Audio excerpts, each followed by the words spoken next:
alderman of the 49th Ward of Chicago. I represent primarily the Rogers Park community, which is located on the far north side of the city along the lakefront, just south of Evanston. Rogers Park originally was home to the Potawatomi Indians, and they had lived in this area for centuries. First white settlers arrived in what is now known as Rogers Park in the mid-1800s. A guy named Philip Rogers, for whom Rogers Park was named, was the first developer here, first white settler in the area. What is now the CTA, the transit line, extended to Rogers Park, bringing more people from outside the city.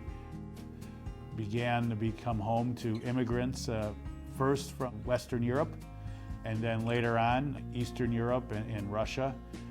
But the neighborhood has always been a neighborhood in transition, and so in the 1970s and 1980s, a lot of those folks were replaced by African Americans and Latinos and people from the Asian subcontinent.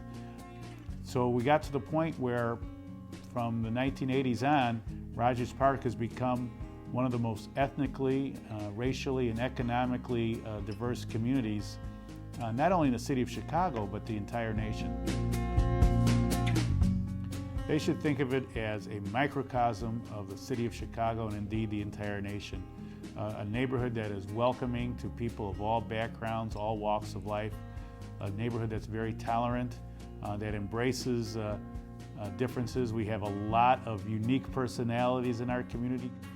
We've got really a neat burgeoning arts district and commercial district, particularly in Morse Avenue and Glenwood, which is sort of downtown Rogers Park.